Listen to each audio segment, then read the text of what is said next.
Last week was part 1 of our conversation with Susan Scott and Fierce Love. And today we get to enjoy the second part of our conversation with Susan Scott. Stay tuned. Oh, well, the 3 parts of the book, you really break it down into love versus fear, 5 myths about love, and then 8 conversations for a rich and satisfying love. And it's everyone get the book. That's the first thing and most important thing. Well, can I talk about the myth that causes the most trouble, I think? Yes, please. Yeah, okay. This is a true story. A relatively young couple with a couple of small children were visiting me. And we were sitting and we were having a glass of wine out on the deck, and they were telling me about their lives, and everything is so wonderful, and it's just so great, and our kids are doing this, and blah, blah, blah, blah, smiling. And I finally said, "What are you not telling me?" And it got really quiet for a minute. And it came out that he had had an affair. And of course, it broke her heart. And it almost broke their marriage. It was horribly painful, as it would be for anybody who's listening to this, who's been in a similar situation. It's devastating. But then she said, and she sort of sidled over and she linked her arm through his, and she looked up at him with this sort of adoring look, and she said, "Well, but we can get through anything because we believe in unconditional love." And I remember, I think I shocked all 3 of us by saying, "Take that back." You're like, whoa. One of the most bullshit ideas I've ever heard. No, love is not unconditional. There are conditions. If there aren't, there should be. Figure out what your conditions are. What is the deal breaker for you? Because, and I turned to the guy and I said, "I hope you don't have another affair. I'm not convinced you won't. There's no way to know. And if you do, what are you going to do?" He's turning to her. "What are you going to do? Are you going to just become the martyr? You're going to martyr yourself to this marriage. You're going to be the victim of this marriage because you believe in unconditional love?" You know, I think one of the conversations in the book is for you and anybody who's important to you in your life to say, "Okay, let's talk about that. What are my conditions? What are the things that if these were to take place, I would be deeply unhappy and be seriously considering bailing on this? What are yours?" You know, and that's a very important conversation to have. And if you tell somebody, "I'll never leave you because I believe in unconditional love," you have just set yourself up for a very tough, painful, sad life, because this person has just been informed, "I can get away with anything now." You know, it's not that would be anybody's intention, but that is what you're communicating when you say that. "I'll never leave you because I love you so much." Blah, blah. I mean, oh my gosh, I just get really upset, really sad when somebody talks about unconditional love. I do have Susan. Unconditional love for my dogs.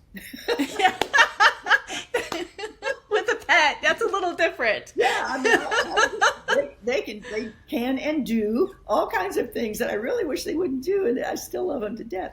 But even my own children, there are things where I can say, I love you, and boy, I do not like what you just did or what you just said, and let's talk about that. Yes. And here's why I do not want that ever to happen again. And lay down the law. Don't step over this line with me. Don't. I am your mother, and I love you, and I will not tolerate X, whatever X is. So, I realize I'm speaking very forcefully here. You can tell that I feel... That's so...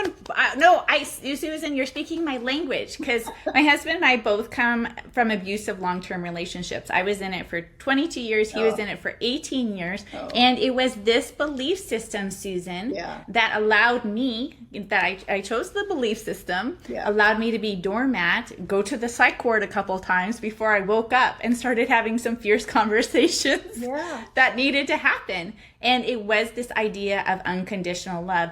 forgiving him all the time, except for he never asked for forgiveness. Yeah. So things like that. And then it didn't mean anything to him either. And no. people will say is, well, we're staying together until the children are out of the house. That's a huge mistake, because children, I remember this one guy that I knew who was constantly talking about his daughter and how much he loved his daughter and all of the things that he did with his daughter and how fantastic his daughter was. And he told me that he'd been seeing a counselor, and he was talking with this counselor about, I want, the reason I'm so thoughtful with my daughter and praise her and show her my love is because I want her to grow up and look for that in a relationship. And the counselor said, that's not what she's going to be looking for. What she's watching is how you treat her mother. Yes. That's what she's going to be looking for. And he said, oh my God, I love my wife, but I need to be more vocal and more demonstrative in front of my daughter. I need to demonstrate more respect and love and all of that to my wife so that my daughter can see that. So, a dysfunctional marriage, every kid sees it, they breathe it in, they know it, they live in it, and that's what they know when they go out into the world. Yes, exactly. And I've had to apologize to my kids and retrain them because I'm like, I am so sorry. I stayed in it, and one of my excuses was for the kids and that. But I was basically, like you said, I was training my kids that was what was love, and that wasn't love. It was actually abuse, and it was not okay. Yeah. And so we've had a lot of conversations about that, and that's so true. And now my kids see my husband now, and we have equal love and support, and we speak to each other and this and that. And I've had one of my daughters be like, Mom, I am so grateful you're showing me this, because I actually didn't want to have a relationship before when you were married before. But now that I see how you and Mike interact, I'm actually open to it. Whereas before she's like, nope. And I'm like, well, I don't blame you. There wasn't love there. There was, stonewalling. There was functionality. There was roles, but there was not love. So, if your listeners don't take anything else from this but that we've just been talking about, I will be very, very happy. I'm offering some free pages of the Unravel Notebook to help support you along the journey and to correlate with this week's episode. So look for the link and enjoy. And I would want everyone to ask themselves, what is the conversation that my partner and I have not been able to have, that if we were able to have it, could change everything? That's a huge question. And then, okay, so now, all right, we need to talk about X. How do we talk about it? And that's what Fierce Conversations, Fierce Love is all about. How do we talk about these things?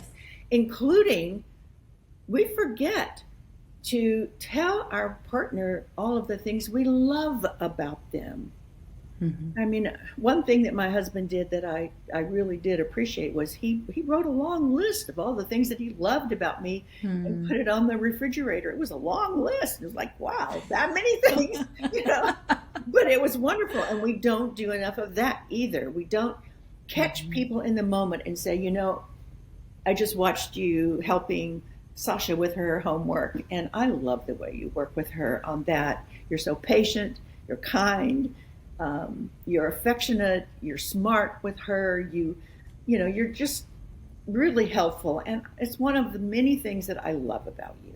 That's important. It's beautiful as well. So that's, in a training, I used to lead all of our trainings, and now I don't at all anymore. But I would always start out by saying, if you could put the best possible definition on a fierce conversation, what words come to mind? And people, you mentioned it at the beginning, Tara. People say honest, exciting, passionate, authentic. That word authenticity is used so often, and I think most people are inauthentic in much of their lives. They like to talk about it, but they don't really live it. And so And can a fierce conversation be a little scary or a little uncomfortable? Yes. Well, there's gold in them thar uncomfortable hills. Sometimes we just need to go there and say, hey, Yes. I want to talk with you about so and so. By the way, never to say, I need to talk to you. That's a no, no, no, no. I want to That talk was with good. you. Yeah. I want to talk with you about so and so. And I'm really nervous about it because, one or both of us might find this difficult. And Yes. never but, and this is important. I think there's a lot at stake for us to gain or lose based on our ability to discuss this. So sometimes it's a little scary to go into it, but I'll tell you, if you don't go into it, you just leave it undiscussed. You're in a gradually downward spiral, probably. To the suddenly. Yeah. Suddenly that so many people will say, well, I did not see that coming. Really? What were you pretending not to know about how this was going? Well, I talk about how we lie to ourselves and how we're dishonest with ourselves. And honest, it's just fascinating. Like trying to speak what we're really thinking and feeling is a challenge, especially as an overly kind person that's been cultured that is rude or that is not polite or you're making yourself too big or whatever, too much. So that's a key part of what you discuss is the importance of really being, well, you have to know what you're honestly thinking and feeling and then being able to do the courage to express it in a way that's connecting. Yeah. And there are cultures on this planet where people are much better at it than we Americans tend to be. I have always felt that one of the greatest gifts I can give my children and my grandchildren is travel, because I want them to travel the world to see that there is more than one right way to live a life. So if we've been brought up in a particular doctrine, it's hard to recognize sometimes, hang on, a lot of people don't believe exactly the same things I do, and they seem to be quite happy, quite successful,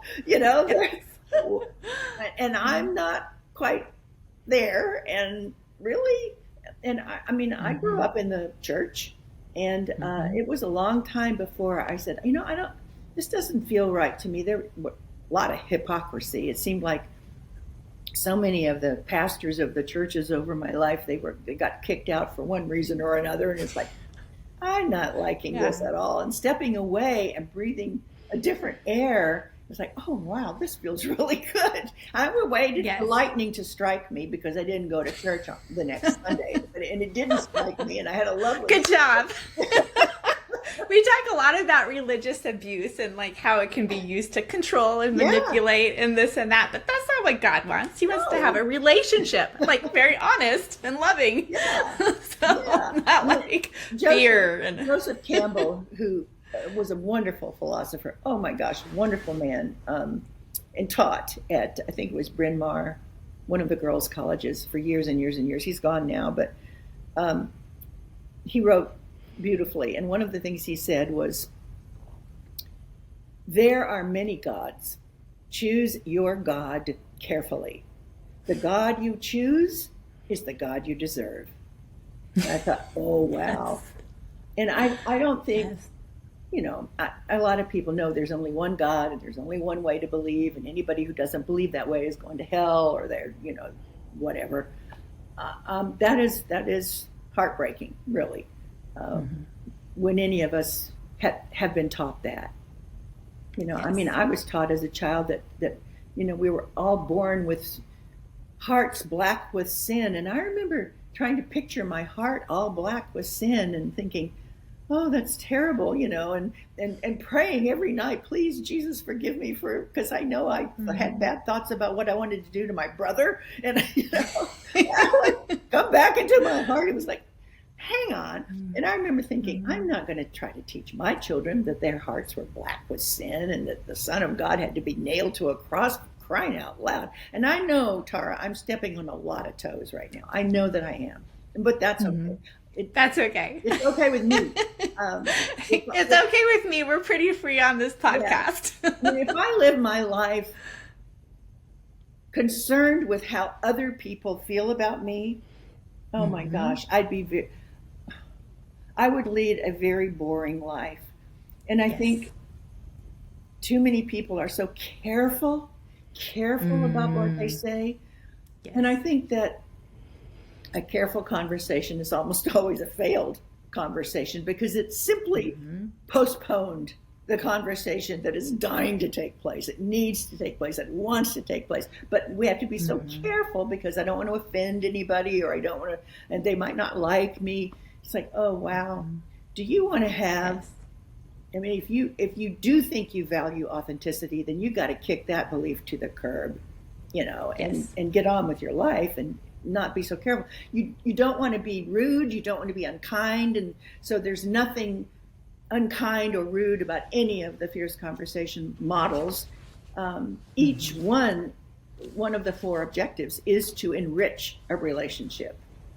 So we can ditch that whole notion of needing to be careful, and have the conversations in a way that really go beautifully and make wonderful things happen. This is wonderful. And you have so many rich things in your book. You talk about the difference between feedback versus confrontation, and basically knowing what you're going to say ahead of time and preparing your 60 seconds and getting it down to the real issue. Yeah. Yes, because if anybody has had somebody sit down in front of them and said, I need to talk to you about so-and-so, and then they go off and they're talking and talking and talking, and you find yourself shrinking and thinking, oh my God, I'm being fired at here, that's a horrible, horrible experience for both people. Yes. So there's a much better approach to giving someone, feedback. Feedback should be simple, and it should be current, and it should be ongoing, and you shouldn't wait until it's all added up to some horrible, heavy, awful thing that now you need to address. Feedback could be as simple as, hey, I noticed you doing such and such and such and such. Can you tell me what's going on? That's it. That's it. Confrontation is when you have given feedback multiple times and nothing has changed. And now you realize, okay, I need to go at this a little harder, a little clearer, and your 60-second opening statement, because anything longer than about 60 seconds and you've lost that person. They're sitting there building up their own defense, and they're going to skip defense and go to offense. They're going to attack you. It's all about you, so there are a lot of reasons why we don't have the conversations that we need to have because we don't know how, and they go horribly. And so there's a better way. So learn how. Get her book. Yeah. And I want to just end on this. You talk about the person you are most meant to love and connect with at a deep level is yourself. Yeah. And I think that's so beautiful and really at the core of fierce love. So can you tell us more about that? Well, again, that everybody has said that for centuries. If I can't love myself, if I really don't love myself, I can't accept love from somebody else, because even if they stand in front of me and say, I love you so much, inside I'm going, I'm not worthy of that. You can't possibly, if you really knew, blah, blah, blah, you wouldn't. I mean, we can't even let it in, much less give it back. We can't. And so how can I love myself if I am lying to myself half the time, much less to everybody else in my life about what I'm really thinking, what I'm really feeling, how things are going? I can't, because I lose respect for myself over time. It's like, I can't even believe myself. I say, here's how I'm feeling, and inside I go, no, you're not, you liar. I don't, there's a TEDx talk called A Case for Radical Transparency. And in it, actually, one of the things I said is, I really could have titled the book, Liar, Liar, Pants on Fire. The publisher wouldn't go for that, but hey. So, yeah, it's everybody has said that, and everybody has said that because it's true. I can't get very far in my life professionally or personally, if I don't love myself with all my faults. And I got plenty of them, and I just have to say, okay, I don't love this about myself, and I don't think I'm in any immediate danger of changing that part of myself that is not so great. I think I may be stuck with that. So let's just focus on the things I do like about myself and go forward with that. I love it. Good idea. So the podcast is all about living brighter 1% at a time. What do you do personally, Susan, I know you talk about a lot about adding joy and different things to your life, but how do you personally live brighter and bring that out in yourself on a daily, weekly, yearly basis? Well, I start most days with a very, very brief little meditation. I mean, it probably 5-10 minutes max. But at the end of it, I ask, is there a message for me? And I'm not even sure who I'm asking, Tara, God, what I'm just saying, is there a message for me? And often there is. Yeah, you need to so-and-so. It's like, got it, thanks. And because we don't know how we know the things we know, but we do have intuition about things if we really open ourselves to that. So that's one of the things that I do is like, is there a message for me? Yep. Okay. So today that's important for me to keep in mind. But also spending time in nature. I mean, I love to be in nature, and, in Japan, they do a lot of forest bathing, they call it. When you're in nature, everything else can fall away. We're not hearing all the stuff on all the chatter. We're just hearing nature. We're hearing the wind in the trees and the birds and the scurry of the squirrels, and hopefully not the attack of the lion. But I say that because I spend a fair amount of time in Kenya where there are lions. That's nature. I like to be in nature, and I love to turn off the television, turn off the radio, even turn off music. And I love music. Just let silence, just be silent for a little while. All kinds of wonderful things will come up for you in silence that cannot access you when you are distracted with noise. Yes. And of course, my dogs. I love my dogs. Yes, your dog. We've been through a lot together. Oh, I'm so glad. Thank you so much for your time. How can people get a hold of you or reach out to you? I know they can get your book, and how would they connect with you if they want deeper? I probably have to say that's not going to work very well, because I do occasionally get an email from somebody, a long email saying, this is my situation, what should I do? I just don't have the time or even the interest in coaching individuals now all over the world. I just cannot do that. But it's all there in the books. It's there in the book. Yes, get the book, get the course. Don't you have a course too? Well, yes. Yeah, we do. Okay. And but it's right now, eventually it's going to be available to everyone. In fact, I think later on this year. But right now, it's in companies. Companies say, we want our company to become fierce.